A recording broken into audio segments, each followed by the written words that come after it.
వరుస సెలవులతో బెజవాడ ఇంద్రకీలాద్రికి దుర్గమ్మ భక్తులు పోటెత్తారు. దుర్గమ్మ దర్శనం కోసం భక్తులు తెల్లవారుజాము నుంచే క్యూ లైన్లలో నిలుచున్నారు.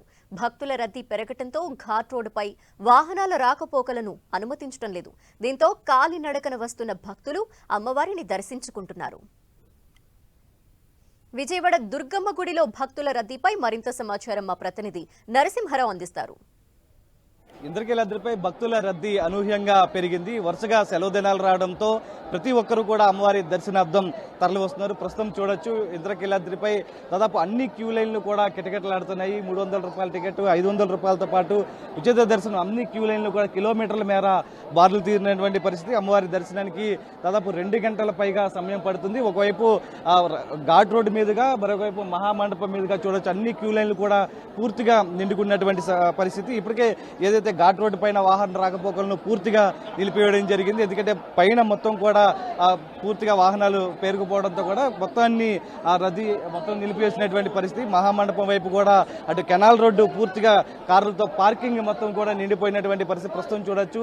అన్ని క్యూ లైన్లు కూడా భక్తుల రద్దీ కొనసాగుతుంది. ఈవో దుర్గగుడి ఎప్పటికప్పుడు మానిటరింగ్ చేస్తున్నారు. సార్, అంటే దాదాపు భక్తుల రద్దీ అనూహ్యంగా పెరిగింది. ఏ విధమైన దర్శనం ఏర్పాటు? శ్రీ మాత్రే నమః శివాయ. ఈరోజు అనూహ్యంగా భక్తులు రావడం జరిగింది. అయినా ఉదయం నుంచి కంటిన్యూస్గా దర్శనాలు ఏర్పాటు చేయడం జరిగింది. అందరూ బాగా చేసుకుని వెళ్తున్నారు. హాలిడేస్ ఉండడం వల్ల ఎక్కువ మంది భక్తులు వచ్చారు.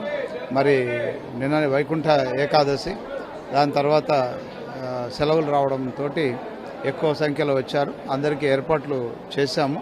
అన్నదానం కూడా జరుగుతోంది. ఉచిత ప్రసాదం కూడా ఇస్తున్నాము. కాస్త వచ్చిన రద్దీని తట్టుకోవడానికి స్టాఫ్ అందరినీ అప్రమత్తం చేశాము. కమిషనర్ గారు కూడా వచ్చి అన్ని చూసుకొని వెళ్ళారు అధిక రద్దీ ఉండడం వల్ల. కాబట్టి అందరికీ దర్శనాలు ఏర్పాటు చేస్తున్నాము. రద్దీ ఎక్కువ ఉన్నప్పటికీ మంచి దర్శనమే ఇప్పించి పంపిస్తున్నాం. అదే మరో 2 రోజుల పాటు అమ్మవారి దర్శనార్థం వేలాదిగా భక్తులు తరలిరానున్నారు. మొత్తం కూడా ఏదైతే పూర్తిగా అన్ని క్యూ లైన్లు నిండుకున్నటువంటి విజువల్స్ లో ప్రస్తుతం మనం చూడొచ్చు. చిన్నపిల్లలు మొత్తం కూడా మహిళలు పెద్ద ఎత్తున అమ్మవారి దర్శనార్థం కూడా తరలి వస్తున్నారు. ఘాట్ రోడ్డు పైన మహా కనకదుర్గా నగరు, అటు వినాయకుడు పూర్తిగా వాహనాలు పూర్తిగా రద్దీ అయితే కొనసాగుతున్నటువంటి పరిస్థితి. ఈ నేపథ్యంలోనే దుర్గగుడి అధికారులు కూడా అప్రమత్తం అవ్వడం జరిగింది. వచ్చిన ప్రతి భక్తుడికి అమ్మవారి దర్శనం సజావుగా సాగే విధంగా కూడా ఇంద్రకీలాద్రి పైన ప్రత్యేక ఏర్పాట్లు అయితే చేశారు. వీడియో పర్సన్ వెంకట్తో నరసింహారెడ్డి, ఎన్టీవీ, ఇంద్రకీలాద్రి.